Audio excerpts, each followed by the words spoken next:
Bonjour à toutes et bienvenue à notre première session sur le thème du coaching parental. Alors qu'est-ce que le coaching parental? Le coaching parental, c'est une technique qui permet d'utiliser le coaching sur le thème de l'éducation. Donc afin d'expliquer ce que c'est que le coaching parental, on va devoir utiliser un petit peu, donc expliquer ce que c'est que le coaching et après l'appliquer à l'éducation. Donc qu'est-ce que le coaching? Le coaching, c'est une technique qui a comme but d'aider la personne à découvrir son potentiel, à retrouver les forces qui se trouvent au sein d'elle, afin de vivre sa vie avec plus de sérénité, plus de courage, plus de force, et d'utiliser tout ça afin de réaliser ses rêves et réaliser la mission pour laquelle Dieu l'a envoyé sur terre. Donc, on va commencer par un petit peu de coaching et après on va le diriger vers l'éducation. Donc, afin d'abord de parler de coaching, il faut que chaque personne réalise en fait sa valeur. Comment faire pour réaliser sa valeur? Vous êtes donc une femme juive. Qu'est-ce que c'est qu'un juif? Il est écrit dans la Torah. À Simchat Torah, on lit les derniers mots de la Torah et tout de suite après on lit les premiers mots. Donc c'est-à-dire on lit l'un après l'autre. L'Ené Kol Israël, Bereshit Bara Elokim. Aux yeux de tout Israël, Dieu a créé le monde. Pourquoi on lit ça comme ça? Parce qu'en fait c'est un fait. C'est un fait que Hachem, avant d'avoir même créé le monde, d'abord il y avait la Torah. Il y a écrit Istakel Boraita Uvara Alma. Hachem a regardé la Torah et en prenant comme plan la Torah, il a créé le monde. Mais pas simplement ça. Hachem a pris à côté de lui toutes les âmes du peuple juif. Chacun et chacune des âmes du peuple juif était à côté de lui quand il a créé le monde. Et devant les âmes du peuple juif, il a créé le monde. C'est pour ça qu'il a écrit l'Ené Kol Israël Bereshit Bara Elokim. Pourquoi? Tout d'abord pour que chacun et chacune du peuple juif ait gravé au fond de lui cette fondation-là de la Emouna. De savoir que c'est Dieu qui a créé le monde. De savoir comment Dieu il a créé le monde, c'est déjà inscrit au plus profond de nous. Et le deuxième aspect de ça, c'est que Dieu, en fait, il voulait dire à chacun et chacune de nous, tu vois, mon fils, ma fille, moi, j'ai aucun besoin. Dieu, il n'a pas de besoin, il est absolu. Mais ce qu'il voulait, c'est qu'il veut. Il veut créer le monde. Pourquoi? Pour toi, pour chacun et chacune du peuple juif.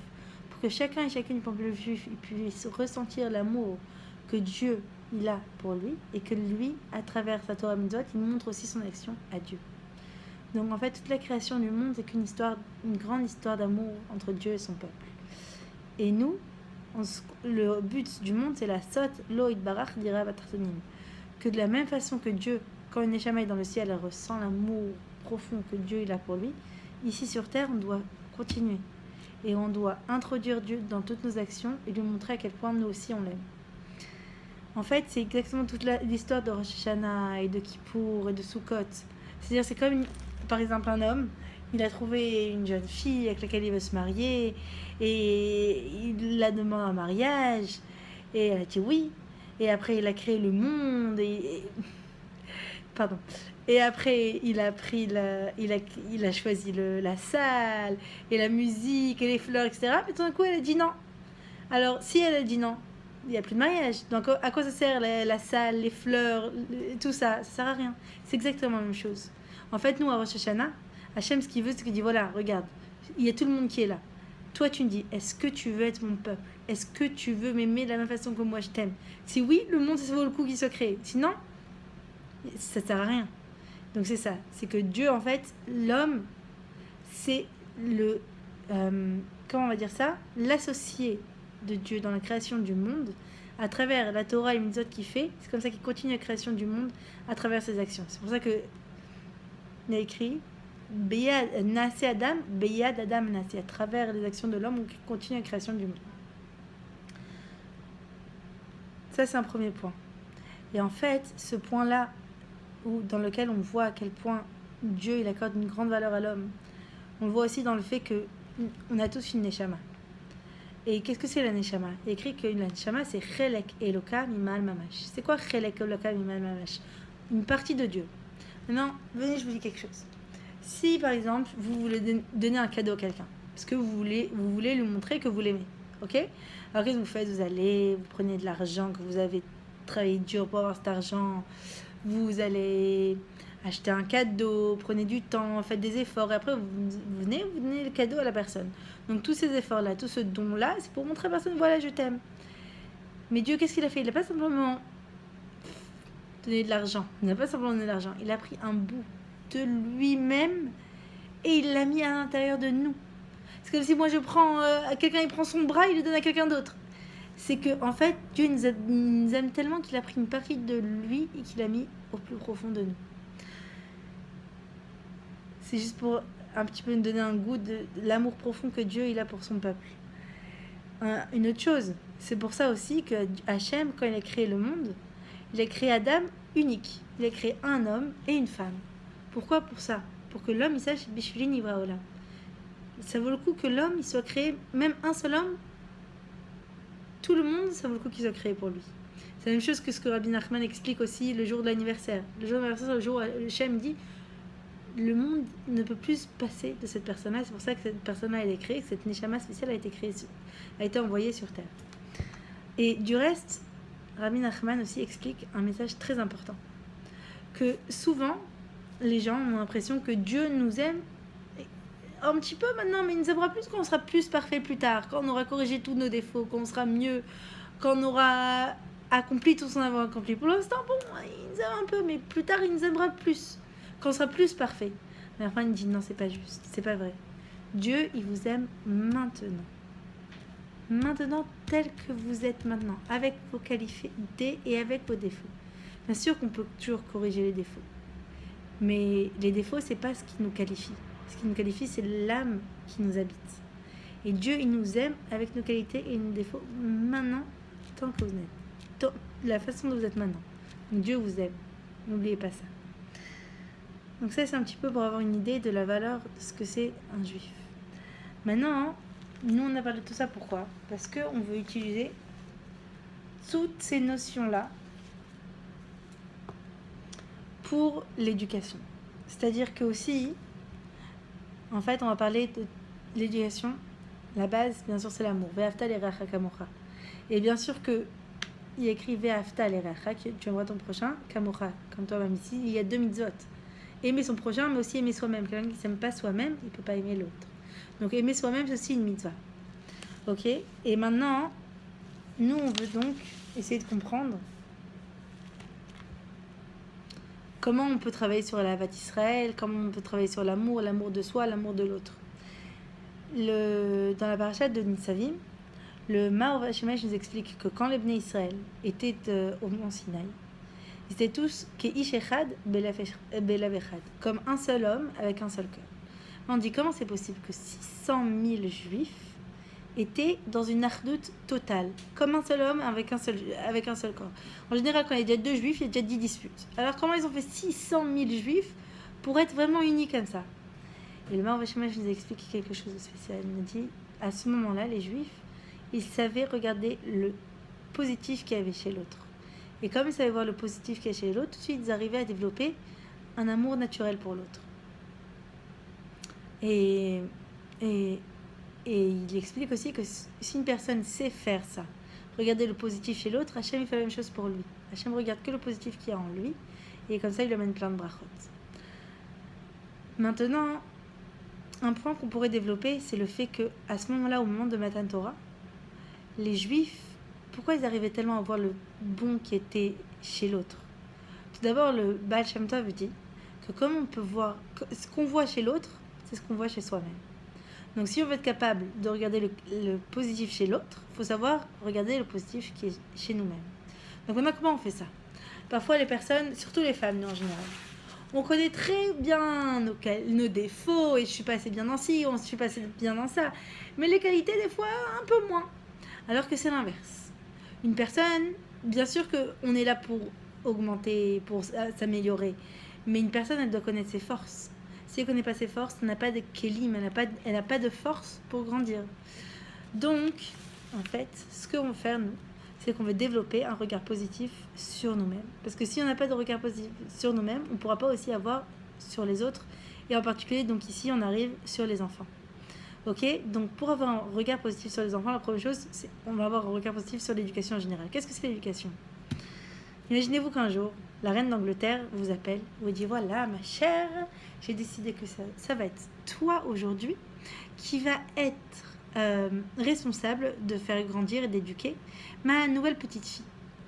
Comment vous allez vous sentir? Vous dire, waouh, c'est une grande responsabilité et c'est un privilège. Et si cette reine d'Angleterre m'a choisi moi, c'est que j'en ai les forces. Et on sent à quel point, même si c'est un travail difficile, c'est un privilège. Et en fait, c'est ça l'éducation. Chaque personne doit savoir que chaque enfant qui naît, c'est une pierre précieuse. Une neshama qui descend sur terre, quelque chose de pur et de beau. Et que si Dieu nous a choisis à nous pour s'occuper de cette âme spéciale, c'est que Dieu nous donne les forces aussi. Et donc ça, c'est de savoir que le chinour, c'est le travail le plus précieux, le plus important de notre génération. Maintenant, le but dans l'éducation, donc, c'est de savoir, c'est d'aider à faire grandir des enfants qui se respectent, qui respectent les autres, qui se sentent bien avec eux-mêmes, qui aient confiance en eux, qui soient des bons juifs et qui soient des personnes heureuses et bonnes. Maintenant, comment on va faire tout ça? Donc je reviens au fait de se regarder positivement. Si on veut qu'un enfant il se regarde de façon positive lui-même, il faut que nous d'abord on commence à nous regarder de façon positive. Donc c'est-à-dire qu'en fait c'est tout un cycle. On veut que nous puissions nous regarder positivement, comme ça on peut regarder aussi les autres positivement et qu'on puisse regarder notre enfant positivement et que lui-même aussi puisse regarder les autres positivement. En fait c'est tout un cycle. Okay, un cycle de regard positif. En fait, comment on va faire ça? En ce moment, on est en plein milieu des jours de pénitence, de Rosh Hashanah, de Kippour, et on parle beaucoup de Teshuvah. La Teshuvah, elle est composée de 3 étapes. Une qui s'appelle Vidouille, Charata, Velikecha Latid. Vidouille, c'est le fait de reconnaître ses fautes au niveau intellectuel. Charata, c'est au niveau émotionnel, regretter ses fautes. Et l'Ikecha Latid, c'est au niveau de la décision. Je décide qu'à partir de maintenant, je change mes actions. Et si on regarde vraiment, en fait, la Teshuvah, c'est une chance exceptionnelle. C'est une chance de renouveau. C'est une chance que Dieu nous dit, voilà, si vraiment tu décides maintenant de changer, je fais comme si tout ce que tu avais fait maintenant, il n'y en a plus. Maintenant, tu peux devenir une nouvelle personne. C'est une chance. Imaginez-vous quelqu'un, il vient et vous donne une claque au plein milieu de la rue. Est-ce que vous allez venir et lui dire, bah écoute, tu m'as donné une claque, mais vraiment, si tu veux que je t'excuse, rien que tu me dis excuse-moi, tu dis Dieu recommence pas, je t'excuse. Et pas simplement que je t'excuse, je te donne de l'abondance, des enfants, de la vie, l'argent, tout ce que tu veux, je te donne. Juste tu dis excuse-moi et tu recommences pas. On ferait ça? Non. Et pourtant, Dieu, c'est ce qu'il fait. À chaque fois qu'on fait une faute, c'est comme si on donne une claque à Dieu, Chazvé Shalom. Et pourtant, lui, chaque année, chaque jour, à chaque Rosh Hashanah, à chaque Yom Kippour, il dit mon fils, dis-moi excuse-moi. Dis-moi simplement que tu ne recommenceras plus et je t'excuse. Et pas simplement que je t'excuse, je t'envoie une bonne année, avec de la santé, avec de la joie, avec de la réussite. C'est un cadeau exceptionnel à Teshuvah. Exceptionnel. Et donc, ça, c'est la Teshuvah normale. Maintenant, nous, on veut arriver aussi, pas simplement à enlever le mal, mais on veut arriver à développer le bien qui est en nous. Donc, comment on va faire? On va appeler ça la Teshuvah coaching. C'est-à-dire qu'on va utiliser le processus de la Teshuvah normale, on va utiliser pour développer le bien. C'est-à-dire que la première Teshuvah, c'était pour réduire le mal. Nous, on va utiliser le même processus pour développer le bien. Comment on va faire ça? Vidouille. Vidouille, c'est au niveau intellectuel, donc reconnaître qu'on a fait une erreur. Maintenant, dans la Teshuvah coaching, vidouille, c'est d'abord reconnaître les qualités qui sont en nous. Des fois, quand je dis ça à mes amis, elles disent mais oh là là, mais quelle qualité? Non, il n'y a pas de personne qui n'a pas de qualité. Chaque personne, elle a une neshama précieuse, une neshama belle, magnifique. Chaque personne, elle a des qualités. Et il faut s'en rendre compte. Parce que si on ne s'en rend pas compte, on ne peut pas l'utiliser comme j'ai déjà dit. Donc, vidouille, faire une liste de toutes ces qualités que Dieu nous a données. Et c'est pas de l'orgueil. C'est quoi la différence entre l'orgueil et la hanava, et la modestie? C'est que l'orgueil, c'est le fait de croire, oui, tout vient de moi. Et moi, je suis mieux que tout le monde. C'est tout moi. Mais la modestie, c'est oui de connaître ses qualités, mais de savoir que tout vient de Dieu. Et ça, c'est la vraie modestie.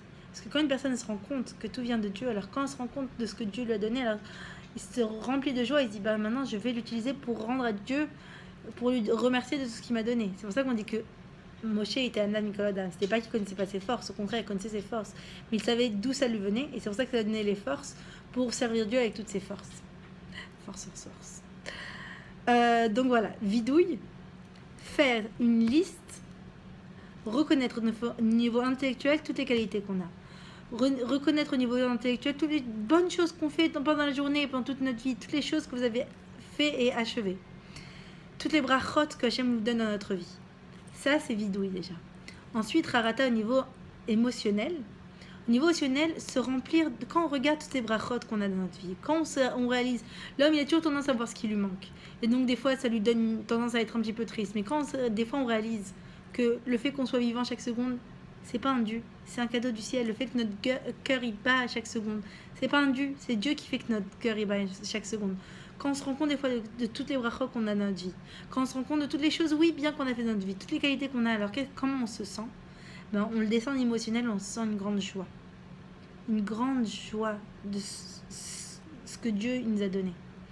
Et quand on se remplit de joie, alors c'est ça qui nous donne les forces, les kichalatid au niveau action, les forces d'utiliser toutes ces forces que Dieu nous a données pour le bien.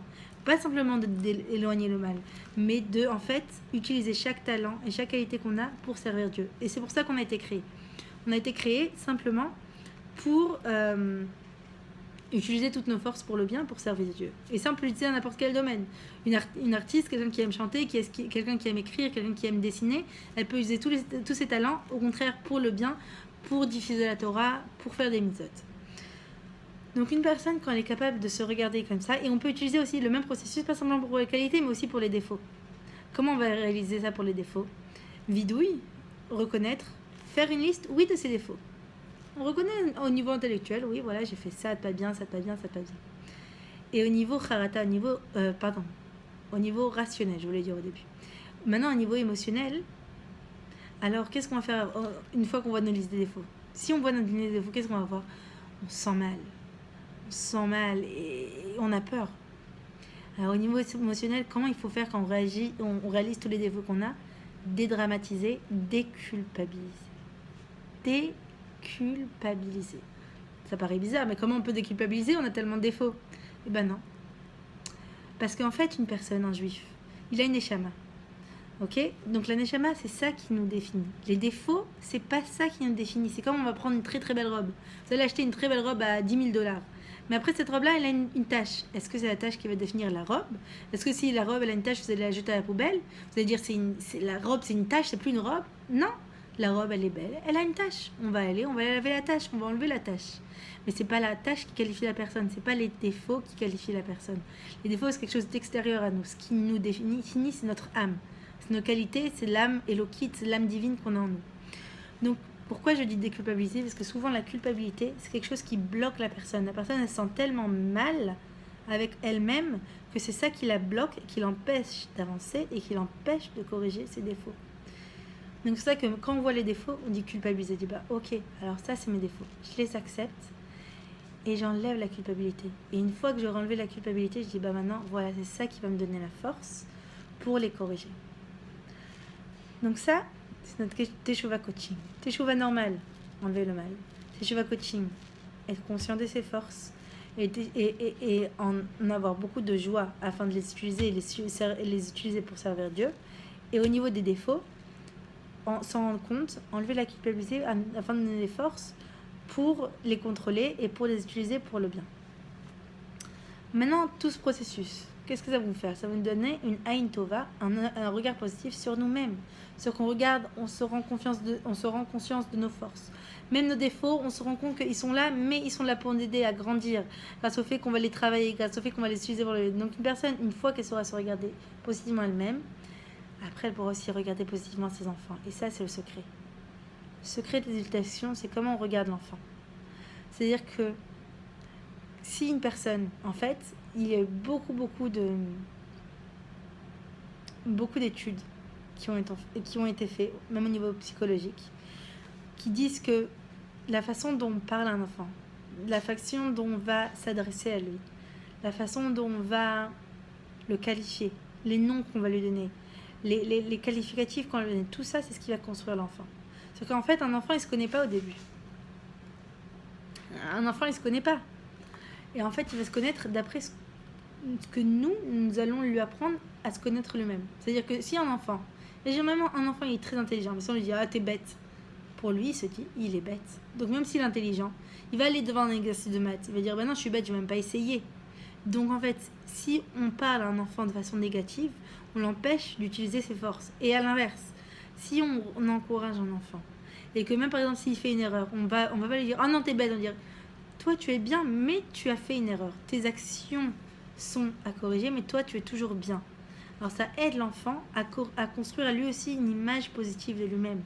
Et un enfant qui aura une image positive de lui-même, forcément, il va aussi agir en fonction de cette image qu'il est de lui-même. Parce qu'on dit en fait, même en psychologie, on dit il n'y a pas de mauvais enfants, il y a des enfants qui sentent mal avec lui-même. Un enfant qui sent mal avec lui-même, forcément, il va agir mal. Déjà parce qu'il est mal avec lui-même. Déjà parce que c'est ce qu'il pense qu'il est. Il pense qu'il est mal, donc il va agir mal. Donc nous, on veut casser ce cercle, casser ce cycle d'un enfant qui se sent mal, casser le cycle d'un enfant qui a une mauvaise image de lui-même. Et commencer à lui faire découvrir sa personnalité de façon positive. À la façon dont on a parlé comment il faut développer un œil positif sur nous-mêmes, on va apprendre aussi à l'enfant à développer un œil positif sur lui-même. Et comment on va faire ça? Une fois, j'ai entendu une histoire d'un enfant qui est parti. C'est un grand professeur. On lui a dit, comment vous avez fait pour avoir un esprit si développé, si créatif? Et il a dit que quand il avait 3 ans, il est parti dans le frigidaire, il a ouvert le frigidaire, et il a renversé toute la bouteille de lait par terre. Et sa mère, elle est venue. Elle a pas dit, oh là là, qu'est-ce que t'as fait? T'as jeté tout le lait. Elle a dit, ah tiens, t'as renversé le lait par terre. Viens, on va voir. Comment on va faire pour le nettoyer? Non, d'abord elle lui a dit, viens, tu vas jouer un petit peu dans le lait. Après, elle lui a dit, tiens, regarde, maintenant on devrait nettoyer le lait. Comment tu voudrais nettoyer le lait? Avec une serpillière, avec une serviette. Elle lui a laissé le choix comment nettoyer. Après, elle lui a dit, tiens, t'as voulu te servir du lait. Viens, on va aller sur le balcon et je vais t'apprendre comment te servir le lait. Et comme ça, elle lui a appris. Après, elle lui a dit comme ça, maintenant, la prochaine fois, tu vas pouvoir donc te servir toi-même sans faire renverser le lait. Qu'est-ce qu'on apprend de cette histoire? On apprend quelque chose d'hyper important. C'est qu'en fait, nous, notre but, c'est donc d'éduquer les enfants. C'est de leur apprendre comment être des bonnes personnes. Maintenant, souvent, on voit les enfants qui font des bêtises. Et notre première impulsion, c'est « Mais comment? Pourquoi tu fais ça? Mais arrête! Tu fais toujours la même chose !» De s'énerver. Parce qu'on voit une bêtise, on a l'impression que l'enfant, il fait exprès. Mais en fait, quand on s'énerve, qu'est-ce qu'on fait? L'enfant, il a 2 possibilités quand il fait une bêtise. Soit, donc quand on lui crie dessus, quand on s'énerve avec lui, il va aller vers le but de la culpabilité. La culpabilité, après, il va se dire « Qu'est-ce que j'ai fait? C'est mal, je suis mal, je peux rien faire pour corriger. » Alors qu'on peut lui apprendre que non. En fait, un enfant, quand il fait une bêtise, c'est son rôle de faire des bêtises. L'enfant, il est là, il apprend. La bêtise, c'est simplement une voie de construction. Donc, il fait une bêtise. Si simplement, au lieu de s'énerver, on va lui apprendre. Waouh!